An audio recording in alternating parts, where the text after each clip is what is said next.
Македонската председателка Силјановска Давкова очекува поддршка за извештајот за Македонија, кој ќе се најде утре пред европските пратеници во Страсбур. Во спротивно, Европскиот парламент според неа ќе испрати лоша порака за демократските вредности. Оспорувањето на македонскиот идентитет од официјална Софија и обидите од бугарски европратеници преку амандмани да ги изменат формулациите во нацрт документот кои се однесуваат на македонската нација, за Силјановска Давкова се неприфатливи и неевропски. Се разбира дека очекувам поддршка, но искрено не очекував во 21. век во Европскиот парламент да прочитам или да чујам некои амандмани да оспорувате нечи идентитет. Тоа е непознат феномен.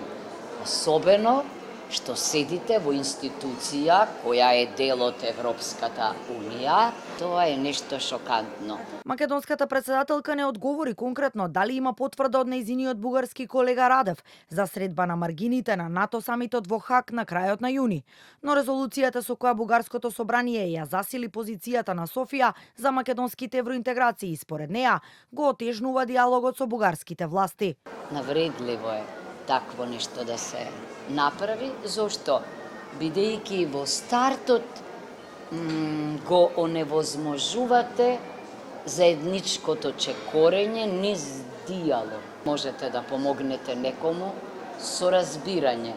Значи, мислам дека не е во ред.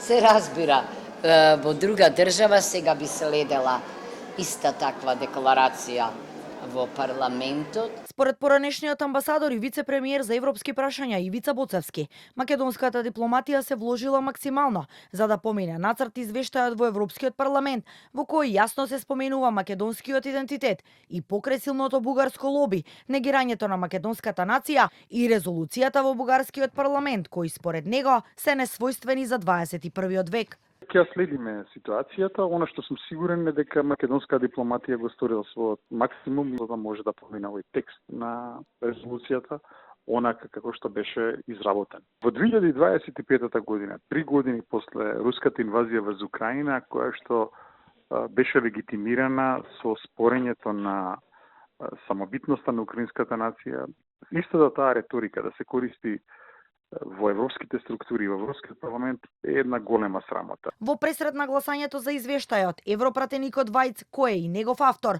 потврди дека во нацрт документот има неколку референции за признавање на македонскиот јазик и идентитет, како одговор на негирањето од бугарските и претходно од грчките соседи. И покрај жестоките напади од бугарска страна за кои сведочи, сепак тој очекува извештајот да биде изгласан со големо мнозинство во Европскиот парламент.